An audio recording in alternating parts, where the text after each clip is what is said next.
आमचा अहवाल हा सादर केला होता। त्याच्यावर आधारित राज्य मागासवर्ग आयोगाला आपल्या सरकारने मॅन्डेट दिलं होतं। राज्य मागासवर्ग आयोगाच्या अंतर्गत एक्सटेन्सिव्ह सर्वेक्षण घेण्यात आलं। 2.5 कोटीपेक्षा जास्त अशा प्रकारे घरांमध्ये जाऊन आणि त्या ठिकाणी हा सर्वे करण्यात आला आणि त्या सर्वेच्या निष्कर्षाच्या आधारावर मराठा समाजाला अशा प्रकारचं आरक्षण देणं हे योग्य ठरेल असं मत आपल्या महाराष्ट्र राज्य मागासवर्ग आयोग जस्टिस शुक्रे साहेब आणि संपूर्ण आयोगाने एकमताने हा अहवाल आम्हाला दिला आणि या अहवालातल्या शिफारसी महाराष्ट्राच्या मंत्रिमंडळाने स्वीकारल्या आणि त्याच्यावर आधारित आज कायदा करण्यात आलाय। मी राज्य मागासवर्ग आयोगाचे मनापासून आभार मानतो। त्यासोबत जवळपास 3.5 लाख शासकीय कर्मचाऱ्यांनी अविरत हे सर्वेचं काम केलं। त्या सर्वांचे मी आभार मानतो आणि यासोबत आमच्या विरोधी पक्षाचे देखील मी आभार मानतो की सभागृहामध्ये त्यांनी या विधेयकाला पूर्ण पाठिंबा दिला आणि म्हणून एकमताने हे विधेयक पारित झालेलं आहे।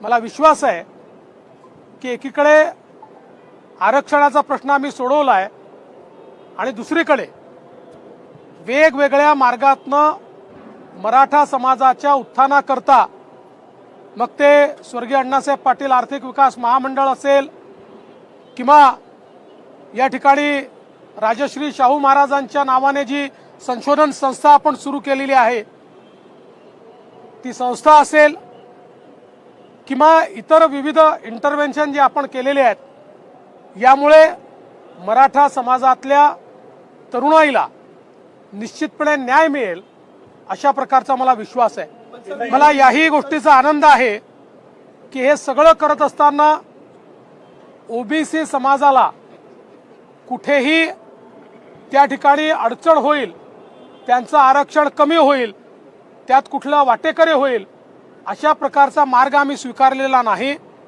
ओबीसी समाजाला पूर्णपणे प्रोटेक्ट केलाय।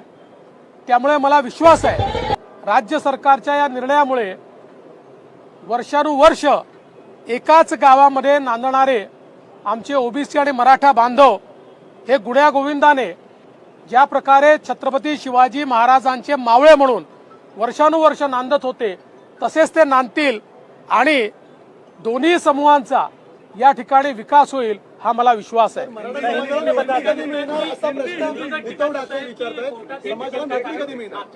आज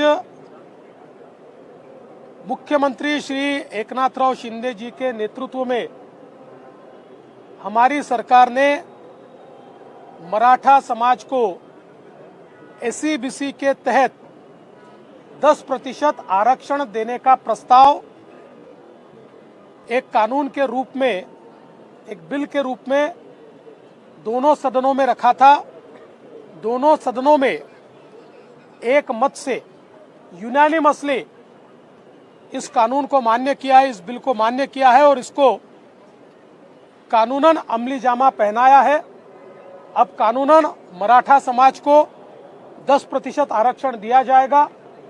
ये देते समय कहीं पर भी ओबीसी समाज के आरक्षण से छेड़छाड़ नहीं की गई। ये अलग से आरक्षण दिया गया है। राज्य में हमारी सरकार ने जो वादा किया था उसके अनुरूप पिछले समय जब मैं मुख्यमंत्री था और हमने मराठा समाज को आरक्षण दिया था और माननीय उच्च न्यायालय ने उस आरक्षण को वैध ठहराया था, किंतु सर्वोच्च न्यायालय ने उसमें कुछ कमियां दिखाई थी और उसको रद्द किया था।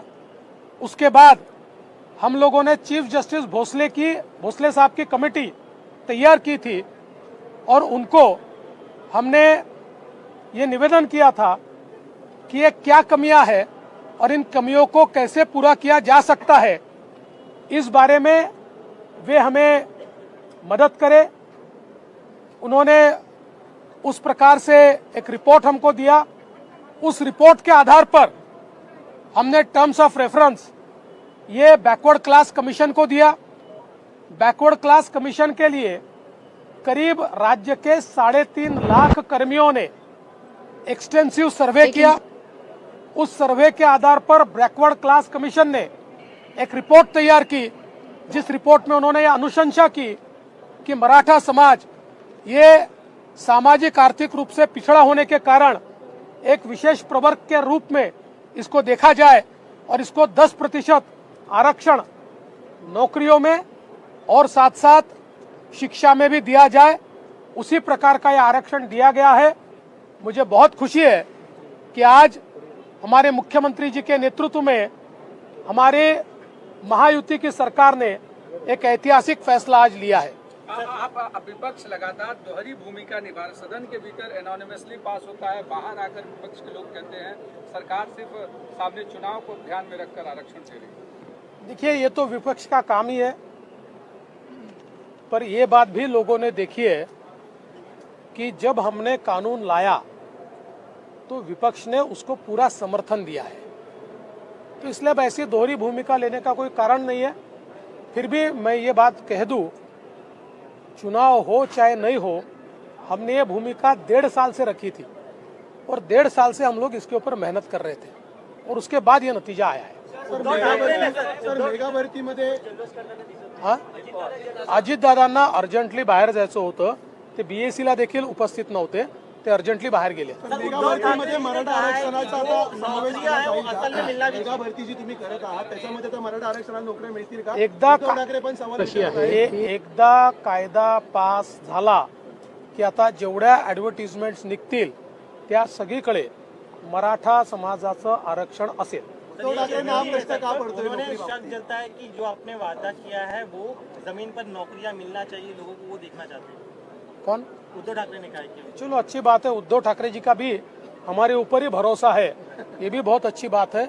उनका भरोसा ये सही है, ये हम दिखाएंगे। अभी मराठी सर उद्धव ठाकरे हा प्रश्न विचारताय, उद्धव ठाकरे आरक्षण दिलं, नोकरी पण देणार का मराठा आरक्षणातून? तुम्ही आरक्षण दिलं का नोकरी पण देणार का?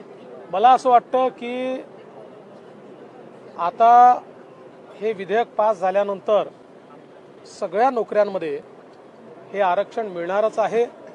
त्यांच्या समोरच विधेयक पास झालेलं आहे, त्यामुळे त्यांना असा प्रश्न पडण्याचं काही कारण नाही आहे। पण मला हे माहिती आहे की त्यांचा आमच्यावरच विश्वास आहे। त्यांना माहिती आहे की मराठा समाजाला नोकऱ्या असेल, शिक्षणात असेल, सवलती जर कोणी देऊ शकेल तर ते एकनाथराव शिंदेजी यांच्या नेतृत्वातलं सरकारच देऊ शकेल, हे त्यांना देखील माहिती आहे। लोकसभा चुनाव को ध्यान 16% आरक्षण दिलं होतं। पृथ्वीराज चव्हाण मुख्यमंत्री असताना मराठा समाजाला 16% दिलं होतं, त्यानंतर तुम्ही मुख्यमंत्री असताना 13% दिलं आणि आता परत 10%। दिवसेंदिवस टक्केवारी कमी होते आरक्षणाची, मात्र हे भविष्यात टिकल का नाही? पहिली गोष्ट तर अशी आहे की 16% जे आरक्षण दिलं होतं ते माननीय न्यायालयाने नाकारलं। पुन्हा आपण 16% दिलं होतं, ते न्यायालयाने 12 आणि 13% हे लॉजिकली त्यावेळी केलं होतं।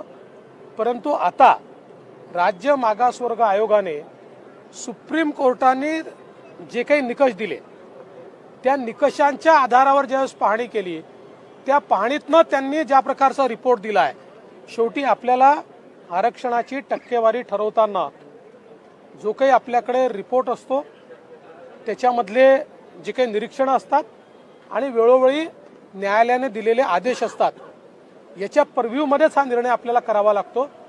जसं ईडब्ल्यूएसला देखील 10% आरक्षण देण्यात आलं, तसंच एसईबीसीलाही 10% आरक्षण देण्यात आलेलं आहे।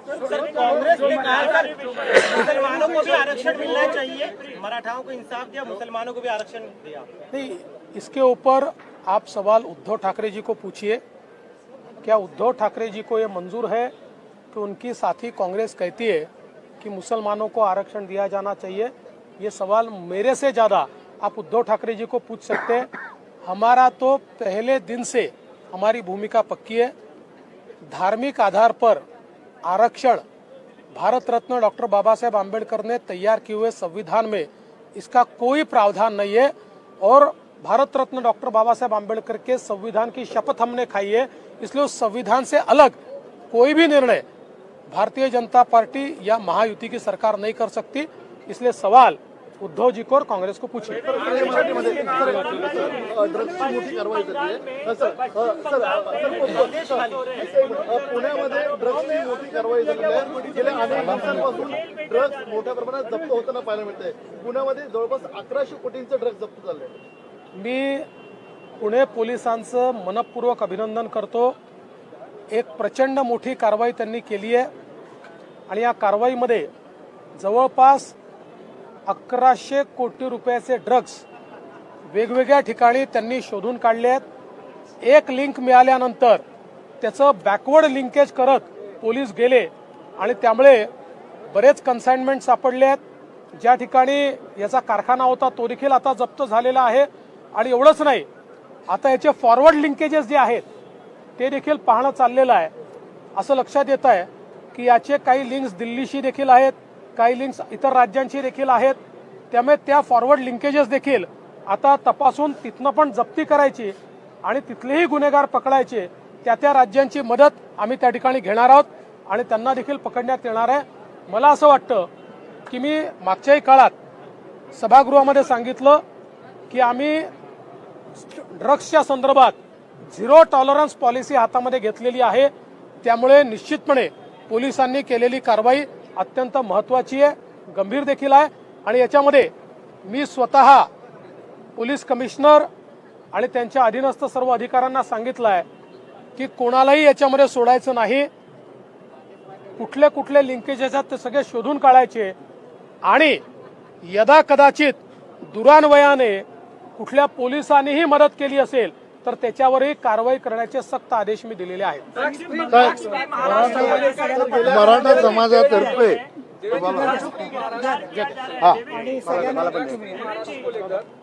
आज बांग्लादेश सरकार ने अरेस्ट कर लिया है।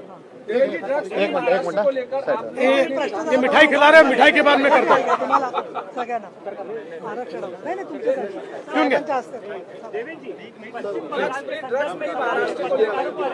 महाराष्ट्र को लेकर विधानसभा के भीतर आपने घोषणा की थी, पुणे पुलिस ने 100 करोड़ से ज्यादा की ड्रग्स सीज की है।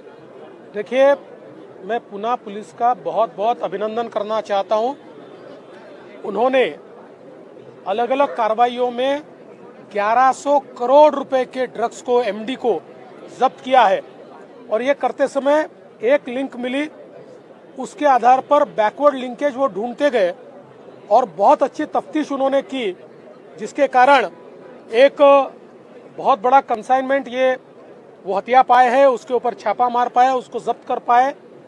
अभी फॉरवर्ड लिंकेज के भी उन्होंने तफ्तीश शुरू की है। इसमें दिल्ली का कुछ लिंक दिखता है, अलग अलग राज्यों का लिंक दिख रहा है, वहां पर भी जाकर जब्ती करना, उन राज्यों की मदद लेकर ये पूरा जो नेटवर्क है, इस नेटवर्क को खत्म करने का काम ये सरकार की ओर से, विशेष रूप से पुणे पुलिस की ओर से किया जाएगा। पश्चिम बंगाल के संदर्भ में सर एक सवाल